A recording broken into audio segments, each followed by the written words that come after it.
Hey everybody, I just wanted to come back on for a little bit tonight. I have had feelings of support for the channel and for what we're doing here, and I sincerely appreciate it.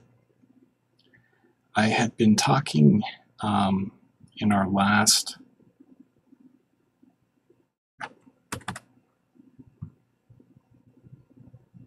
chat about sort of our own echo chamber, and one thing that is,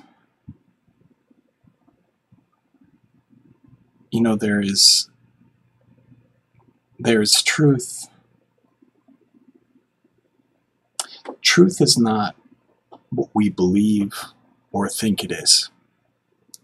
Truth is the truth. There's when we go through trying to become the best of ourselves, the best of ourselves is telling the truth and not living in lies, not constantly juggling lies and manipulation, which is the story for most of us who are addicts, alcoholics, heroin addicts. Those are my main things of experience. I don't know a ton. I mean, I've done other drugs, but my main downfall was opiates, heroin, which to me are the same thing, or separately alcohol. And for me, it was one or the other. It was either full-on opiates or full-on alcohol. And I was one of those people who went to meetings, especially in this last round of getting sober, where I would state that I am an addict and an alcoholic. And my sponsor, somebody brought it up. I was sitting with my sponsor, Uncle Steve, and another person before the meeting started, and it was not one that concentrates on alcohol. It was one that concentrates on other stuff. And this person was remarking about how he finds it redundant that people say, I'm an addict and an alcoholic, when it's all the same, it's all addiction. And, it's true. The diagnostic and statistical manual for mental disorders is substance use disorder. So it doesn't differentiate any alcohol from other substances. It's just all substance use disorder, which I like because it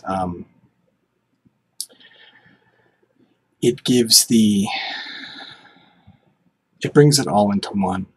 And I think that's one of the most important things, is that we're finding ourselves in society that constantly wants us to identify in smaller and smaller and smaller groups, instead of realizing that we're all one.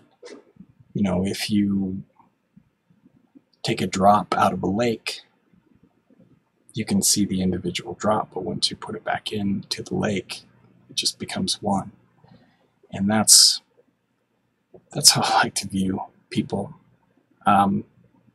So he was remarking that, saying that you're an addict and an alcoholic is redundant. And I was like, yeah, but every time I decided I was just an alcoholic, I'd use heroin. As soon as I ran out of that, I was drinking. And the opposite is true. When I decided, well, I'm simply, a drug is a drug, as you hear in some of the meetings. I'm a drug addict. I can drink every once in a while, find myself drunk, and as soon as that was over, I'd get the bright idea, well, I've already screwed it up, and I might as well go score. So there's, the truth is the truth. The truth is not what we believe or what we think it is. The truth is what is. I'm pretty sure that Gandhi at some time, I'm paraphrasing and probably blowing it all out of whack, but that's essentially what he was trying to convey. And I notice a lot of, I'm not one for secrecy, and I'm not one for censorship. And I find secrecy and censorship are sort of the same. You see certain ideas that are being censored these days. And if something is true, truth doesn't need to be defended because it's the truth. Only a lie needs to be protected. So if there are, I guess this is my censorship rant for the night. If your idea is on a solid foundation, who gives an S what other people say about it? What does it matter? You're going to stir up dissent? So what? It's the truth. And in time, it will be shown to be the truth. But if what you're basing, if your concept is based on something that is not solid, then you have to defend it. Otherwise, it'll come crumbling down. And the best defense for a terrible idea is just to have people shut up in the first place. So that kind of ties into that truth is not what we believe or what we think the truth is. It just is what is. And truth doesn't need to be defended. But lies need to be protected. And as I go through all of my successes while I was using, successful using means staying loaded. And all of my successes loaded were based on lies and manipulation. Lying to cover missing work, not showing up at this thing, why I had no money.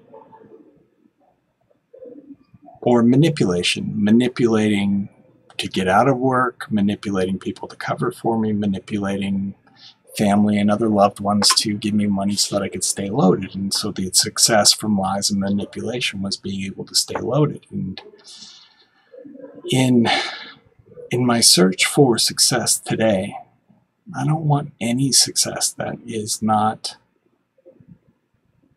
has anything to do with lies or manipulation. Just success where I'm able to keep my integrity. That's the most important thing. I'm not one who is a good sleeper. Part of the reason why I exercise, why I go to bed at the same time and try and get up at the same time all the time so that it's on sort of a schedule. I've talked about routine before, and routine for me takes away any issues or most of the issues with anxiety that I have. And so being able to sleep at night is also due to my ability to maintain integrity throughout the things that I do. If I go to bed worrying about something I said as a lie or something I did as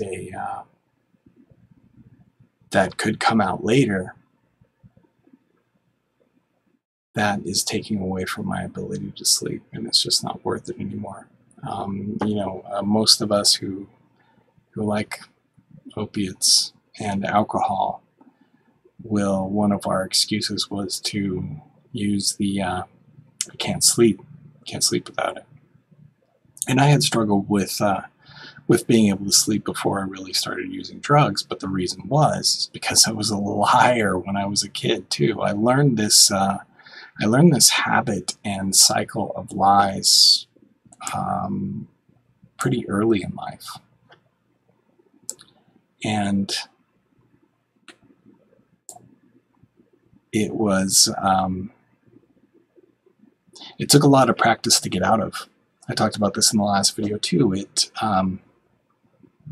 Lying had become such a habit. Lying and manipulating had become such a habit that I had to break it by telling the truth all the time, no matter what. And if I didn't, going back and admitting the problem where it wouldn't cause any distress to other people. You know, part of our amends process should not include making amends where it, in order for me to feel better by making the amend, I destroy or hurt somebody else's life or cause wreckage there. That's something to, that's something for a person to sort out between themselves and their sponsor and their other peers and people that care about them. That can, it's just not hurting somebody else in order to, well, I've got to make an amend. It's in the step. I have to do it. And it's like, yeah, but even in the book, it talks about to a point there, do that until it doesn't hurt somebody else. So that, I didn't really have too much more. I made a couple of more tweaks. I added Twitter to the Twitter and Periscope to the restream here. So I sincerely appreciate if you took the time to watch this. I appreciate my subscribers, and I will see you soon in the next video. Thank you.